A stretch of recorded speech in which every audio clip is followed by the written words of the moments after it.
Hi, எல்லோருக்கும் வணக்கம். Bigg Boss season 9 Tamil. So இந்த வீடியோவில் நம்ம முக்கியமான 3 டாபிக் பற்றி பார்க்க போகிறோம். ஒன்று வந்து பார்த்தீங்கன்னா, சாண்ட்ரா அப்புறம் பிரஜன் 2 பேரும் வந்து ஒரு பயங்கரமான என் கணவர் வந்து பார்த்தீங்கன்னா ஒன்றுமே பண்ண மாட்டார், பெண்களை வந்து பார்த்தீங்கன்னா தொட மாட்டார், ஐயோ அதெல்லாம் வந்து பார்த்தீங்கன்னா ரொம்ப ரொம்ப தப்பு அப்படின்னு சொல்லிட்டு ஒரு பொண்ணு அண்ணன் அப்படின்னு சொல்லி கூப்பிட்டா கூட அந்த பொண்ணை தொட்ட கூட விட மாட்டார் அப்படின்ற மாதிரியான ஒரு சீன்லாம் கிரியேட் பண்ணாங்கல்ல. ஒரு ஃபோட்டோ நீங்கள் தம்ப்நெயில் பார்க்குறீங்கல்ல, எப்படி இருக்குது?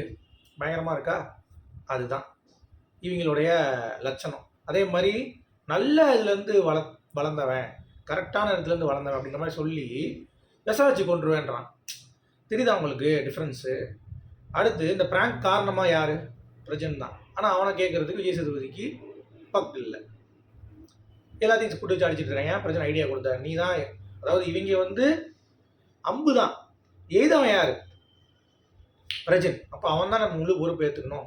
ஸோ இந்த மாதிரி ஏகப்பட்ட விஷயம் இருக்குது. அடுத்து பிஆர் பற்றி நிறையா தகவல்கள் வந்து வந்திருக்குங்க. ஸோ யார் யார் கண்டஸ்டன், என்னென்ன கண்டஸ்டன் எப்படிலாம் வந்து பண்ணுறாங்க அப்படின்னு சொல்லிட்டு. பட் எல்லாமே உருட்டு தான். இதை பார்க்குறப்ப ஒரு உருட்டு தான் இருக்குது. நல்லா என்ஜாய் பண்ணி இந்த வீடியோ நம்ம போக போகுது. சரியா? அது ஒன்று. அடுத்து 3வது விஷயம், சேதுபதி. என்னதான் எதிர்பார்க்குறீங்க சேதுபதி? அதாவது இந்த இதில் ப்ராங்க் பண்ணக்கூடாது, அடிக்கக்கூடாது, இது பண்ணக்கூடாது, எதுவும் பண்ணக்கூடாது. அப்போ எல்லாத்துக்கும் ஒரு தட்டு மிக்சர் எடுத்துகிட்டு மொத்தமாக கொடுத்து ஒரு 1/4 கிலோ மிக்சரை போட்டு விட்ருங்க டெய்லி. அவங்க அதை சாப்பிட்டு உட்காந்துருக்கட்டும். அதை பற்றி நம்ம பேசுவோம். ஸோ டோட்டலாக 3 டாப்பிக்கு. வீடியோக்குள்ளே போகிறதுக்கு முன்னாடி சேனலுக்கு புதுசாக இருந்தீங்க இல்லை சப்ஸ்கிரைப் பண்ணலன்னா சப்ஸ்கிரைப் பண்ணிக்கோங்க. வீடியோ ஒரு லைக் பண்ணிக்கோங்க. இப்போ நம்ம வீடியோக்குள்ளே கண்டிப்பாக போகலாம். ஸோ மொதல் டாபிக் வந்து பார்த்தீங்க அப்படின்னா, சாண்ட்ரா மற்றும் பிரஜன். அவங்கள பற்றி பேசியே ஆகணும். அதாவது பிரஜன்லாம் வந்து பார்த்தீங்கன்னா ராமர். அவர் எந்த ஒரு பொண்ணையும் தொட்டது இல்லை. ஏதாவது ஒரு பொண்ணு வந்து இப்படி பண்ணாலே பட்டாப்னு அடிச்சிருவார். அது மட்டும் இல்லை, ரொம்ப மரியாதையான வளர்ந்த பையன். அவர் வந்து பார்த்தீங்கன்னா டிக்னிஃபைடாக வளர்ந்த பையன் அப்படின்ற மாதிரி உருட்டிட்டு இருந்தாங்கல்ல. இன்னைக்கு சோசியல் மீடியா ஃபுல்லாகவே இந்த ராமருடைய லட்சணத்தை பாருங்கன்னு சொல்லி கிழிச்சிட்டு இருக்காங்க. அது என்ன அப்படிங்கிறதை பற்றி தான் இந்த வீடியோவில் பார்க்க போகிறோம். சரியா? அது மட்டும் இல்லாமல் இன்னும் நிறைய தகவல்கள் இருக்குது. ஸோ ஃபஸ்ட்டு இந்த மேட்டருக்கு வருவோம். சரியா? பிரஜன் வந்து என்ன சொன்னார்? உங்களுக்கு நல்லாவே தெரியும். நான் வந்து ராமர், என் சீதையை தவிர வேறு எந்த பெண்ணையும் வந்து பார்க்க மாட்டேன், இது பண்ண மாட்டேன், அது பண்ண மாட்டேன்னா. ஆனால் இவன் ஒரு எபிசோடில் ஒரு அவார்டு கொடுக்குறாங்க. அப்போ வந்து பார்த்தீங்கன்னா பொண்டாட்டி முன்னாடியே அவளை தூக்கிட்டு தான் போவானா, நீ ரொம்ப டிக்னிஃபைடாக அழகாக இருந்தால் என்ன பண்ணணும்? பக்கத்தில் இருக்காங்க, சரி வாங்க போகலாம் அப்படின்னு கை பிடிச்சி கூட அவங்க கூட்டு போ. அது தப்பு கிடையாது. ஏன்னா நீ வந்து இது பண்ணுற, நீ அப்படியே தூக்கிட்டு பொண்டாட்டி முன்னாடியே தூக்கிட்டு போகிற. அவார்டு அவளுக்கு நடந்து வர தெரியாது, கால் ஊனமாக இருக்கா அவளுக்கு. அந்த படத்தை கேட்டால் அந்த நாடகத்தை தூக்கிட்டே வருவார். அது நாடகத்தை தூக்கிட்டு வா, ரியல் லைஃப்பில் ஏன் தூக்கிட்டு வர? அது நாடகமா? இல்லைல்ல. இப்போ அதை க்ரியேட் பண்ணுறல ஒரு விஷயம். அப்போ எங்கே போச்சு அந்த டிக்னிட்டி? டிக்னிஃபைடாக இருக்கீங்கன்றீங்கள, எங்கே போச்சு? அப்போ பாவனி வந்து திடீர்னு எங்கேயாவது தொடுறான்னு சொல்லி அவள் கேஸ் போட முடியுமா? முட்டா பையன் மாதிரி பேசிகிட்டு இருக்கான். இதை நீ வந்து டேரெக்டாக டீல் பண்ணி வேறு மாதிரி வந்து பேசியிருக்கலாம் பார்வதி கிட்ட. இந்த மாதிரி பார்வதி நீ பெஸ்ட்டுன்னு சொல்லிட்டு எனக்கு குத்துறது பிடிக்கல. எனக்கு இந்த மாதிரி நீ டச் பண்ணுற பேர் டச் பண்ணிவிட்டு அடுத்து ஏதாவது காலையில் எடுத்துட்டா எனக்கு பிரச்சனை ஆயிரும். அதனால் நம்ம வேண்டாம், பேச வேண்டாமா, முடிஞ்சு இது பேச வேண்டியது. அப்புறம் மிரட்டுறான் ரவுடி மாதிரி அமித்தை. என் பொண்டாட்டியை பூட்டி வச்சா அவனுக்கு வந்து வேண்டுதல் உன் பொண்டாட்டியை பூட்டி வைக்கிறது. ஏன்னா டாஸ்க் ஆறாயும் பூட்டி வச்சாங்க. அப்புறம் என்ன வெண்ணைக்கு நீ கேட்குற அப்படின்ற மாதிரி தான் இருந்துச்சு. பொண்டாட்டியை பூட்டி வச்சிட்டாங்களா, அதனால் வந்து பார்த்தீங்கன்னா வந்து சீக்கிரம் வந்து அடுத்த ஏதாவது பண்ணிங்கன்னா அப்புறம் நான் பிரச்சனை இருக்க மாட்டேன் அப்படின்றான். அப்புறம் எந்த ஒரு பெண்ணாக இருந்தாலும், எவ்வளோ பெரிய கொடூரமான பெண்ணாக இருந்தாலும் விஷ வச்சு நான் கொண்டுருவேன்னு சொல்லி எவனாவது ஒருத்தன் நல்லா வயிற்றுலேருந்து பிறந்தான் சொல்லுவானா? அப்படி அதுவும் கிடையாது. பெண்களுக்கான ராமனும் கிடையாது, அப்புறம் வந்து ரொம்ப டிக்னிஃபைடான ஒரு பையனும் கிடையாது. சரியா? அதே மாதிரி உன்னை வளர்க்கலை, ஏன்னா கேவலமாக பேசுகிற. சரியா? விஷ வச்சு கொண்டுருவேன்ற பேப்பர் ரோடி மாதிரி வந்து பார்த்தீங்கன்னா அமித்தை மிரட்டுற. ஸோ இதெல்லாம் விஜய் சேதுபதி அவர் இன்னைக்கு கேட்கல. ஏன்னா ஜாலியாக இது பண்ணிட்டு 3 பேர் குறும்படம் போட்டு அப்படியே உட்கார வச்சிட்டாரு. அப்புறம் நாளைக்கெலாம் வந்து பார்த்தீங்கன்னா குறும்படம் போட்டு சாண்ட்ராக்கு சும்மா ஃபயரை விட்டுட்டு பறக்கும் முத்தம் கொடுத்துருக்க. எவ்வளோ கேடு கட்டதானு பார்த்துக்கணும். சரியா? இது ஒன்று டாபிக் பேசணும்னு நினச்சேன். அடுத்து விஜய் சேதுபதி என்ன தான் நீங்கள் எதிர்பார்க்குறீங்க இந்த சீசனில்? புரியல எனக்கு. இப்போ உங்களுக்கு என்ன பண்ணணும்? நீங்கள் உண்மையாக என்ன பண்ணணும்னு சொன்னீங்கன்னா நாங்கள் அதுக்கேற்ற மாதிரி கண்டஸ்டன்ஸை சொல்லி நாங்கள் இப்போ சொல்கிறோம். ஏன்னா ப்ராங்க்கு பண்ணுங்கள், அடித்தடி பண்ணக்கூடாது. சரி, ப்ராங்க்குங்கிறப்ப எப்படி சும்மா நம்ம பண்ணால் நம்ம பண்ணாங்க, இந்த மாதிரி ஏதாவது பண்ணால் தான் அடித்தது தப்பு தான். பட் தள்ளி விடுற மாதிரி தான் பண்ணி ஆகணும். ஏன்னா சீசன் 8 வாரம் ப்ராங்க் பண்ணாங்க, அதெல்லாம் நீங்கள் கேட்கவே இல்லை. ஏன் கேட்கல? அப்போ உங்களுக்கு வந்தால் ரத்தம், எங்களுக்கு வந்தால் தக்காளி சட்னியா? என்ன தலைவா நீங்கள் இப்படி பண்ணுறீங்களே சேதுபதி? உங்களுக்கு ஒன்றே ஒரு வேண்டுதல் தான். சரி, நான் வேண்டுதல் வைக்கிறேன் உங்களுக்கு. மிக்சர் வாங்கிட்டு வாங்க, மிக்சர் பாக்கெட்டு எல்லா கண்டஸ்டனும் கையில் கொடுத்துருங்க. அவங்க பாட்டு நறுக்கு முறுக்கு தின்னு கிடைக்கணும்.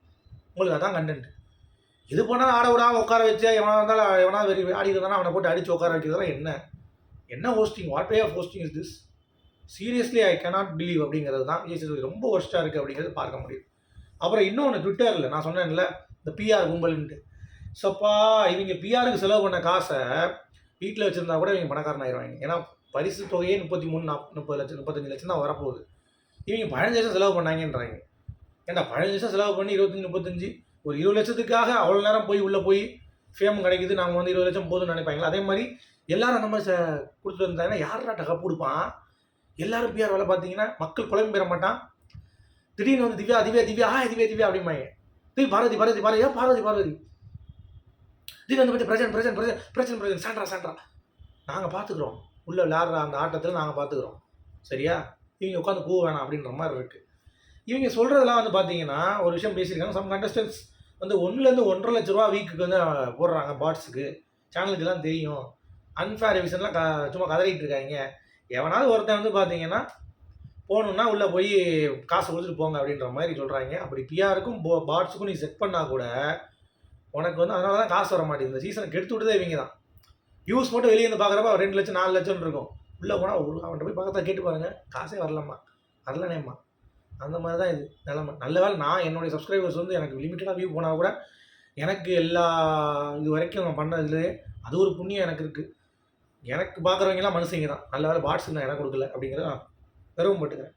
ஓகேனா பாட்ஸ் உங்களை வின்னரை மேக் பண்ணாது. நீங்கள் விளையாடுறது பொறுத்து தான் நீங்கள் வின்னர் ஆக முடியும் அப்படிங்கிறத புரிஞ்சு கொள்ளுங்கள். அடுத்த சீசன் கண்டஸ்டன்ட் பண்ணினா பயசையும் பண்ணாதீங்கடா. சரியா? இந்த மாதிரி சொல்கிறாங்க. எப்படி நம்புறது அப்படிங்கிறது நமக்கு தெரியல. சரியா? இது வந்து வியானா வந்திருக்கு 15 லட்சம் plus 1.5 lakhs for bot oats.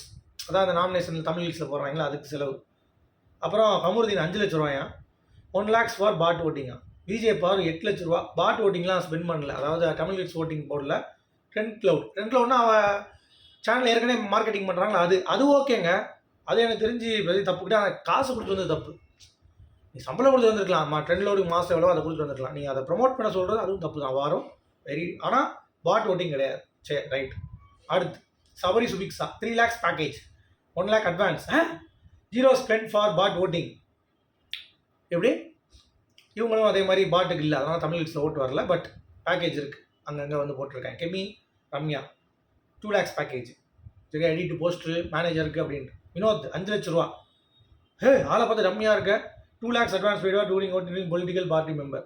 பாட் ஓட்டிங்க்கு, அதாவது இந்த தமிழ் லீக்ஸ் வர்றதுக்கு. இந்த 5 லட்சம் 10 லட்சம் பேக்கேஜ்லாம் வந்து பார்த்தீங்கன்னா யூடியூப்பில் வீடியோ போட்டால் அதை ஓப்பன் பண்ணி லைக் போட்டு விட்டு போயிடுவாங்க. அவ்வளோதான். நமக்கு ஒரு எல்லாம் வந்து தொலையாது. புரியுதா? அந்த மாதிரி. கனி 1 லட்சம் லாஸ்ட் வீக் தான் பண்ணியிருக்காங்க. டேமேஜ் கண்ட்ரோலுக்கான். பிக்கல் வந்து 50,000. சரியா? சாண்ட்ரா 8 லட்சம் பேக்கேஜ். 2 பேர் சேர்த்து அதான் சேர்ந்து வந்திருக்காங்க. தனித்தனியாக வந்தால் 8 லட்சத்தில் 14 லட்சம் ஆகும். சேர்ந்து போயிடும் வந்திருக்காங்க மூதேவிங்க. திவ்யா 10 லட்ச ரூபா பேக்கேஜ். பார்வதி ட்ரெண்டில் அவளுடைய இது. பட் தப்பு, அதுவும் 8 லட்ச ரூபா தப்பு. அமித் பிஆர் இல்லை. தர்பூசணி பிஆர் இல்லை. ஓகே. ஸோ ரெண்டுமே ஆர்கானிக் மக்கள் ஓட்டு. பார்த்துக்கோங்க மக்களே. இப்போல்லாம் கேடுகட்டுத்தனமாக 10 லட்ச ரூபா போட்டு வராலே இந்த பீடி வாங்கி. வியானாலாம் பாருங்கள், மேக்கப் ராணி 15 லட்ச ரூபா அப்படின்றாங்க. இதெல்லாம் உண்மையா இல்லையான்னு தெரில எனக்கு. பட் எனக்கு என்ன தோணுது அப்படின்னா, எனக்கு என்ன தோணுதுன்னு பர்சனலாக சொல்கிறேன். இது வந்து நிஜமாகவே புறக்கணிக்கப்பட வேண்டும். மக்களுடைய மனதை மாற்றுகிறாங்க. இந்த மாதிரி இந்த பீடி வாயி திவ்யா திவ்யா திவ்யா திவ்யான்னு சொன்னோடனே ஐயோ சப்போர்ட் இருக்குன்னு சொல்லிட்டு இந்த ரிவ்யூவர்ஸ் ரூஸ் பேரில் என்ன பண்ணுறாங்க, திவ்யா திவ்யா திவ்யா திவ்யா திவ்யா காதல் கொண்ட திவ்யா திவ்யான்றாங்க. கடைசி பார்த்தா அது ஒன்றும் இல்லை. கேம் பார்த்து அன்னைக்கு பார்த்து சப்போர்ட் பண்ண மாட்டாங்க. இதனால் ரிவ்யூவர்ஸுக்கும் அந்த ஒரு ப்ரெஷர். ஐயோ வியூஸ் போகுது காசு வராதுப்பா. போனாலும் புரிஞ்சுக்கோங்க, சப்ஸ்கிரைபர்ஸ் எல்லாம் ஏறுவாங்க, எல்லாம் பண்ணுவாங்க, விட்டு வராது. புரிந்து கொள்ளுங்கள். ஆர்கானிக்காக தான் எப்பயும் வளரணும். ரொம்ப ரொம்ப தப்பாக இருக்குது. இது விஜய் டிவி சப்போர்ட்டும் பண்ணுறான் அப்படிங்கிறத பார்க்கும்போது அதனால தான் அவங்களுடைய தரம் போயிடுச்சு. இது வந்து 6வது சீசனில் ஆரம்பிச்சிச்சு. அசீம்லேருந்து 7 அர்ச்சனா பண்ணா. அடுத்து 7லேயே நிறைய பேர் பண்ணாங்க. 8ல் சௌந்தர்யா பண்ணா, முத்துக்குமரன் பண்ணா. இப்போ 9ல் வந்து பார்த்தீங்கன்னா இத்தனை பேர் பண்ணிட்டு போயிருக்காங்க. அப்போ 10ல் எல்லாரும் வந்து போயிருங்கடா. எவ்வளோ கேவலம் பாருங்கள். உங்களுடைய கருத்துக்கள் சொல்லுங்கள்.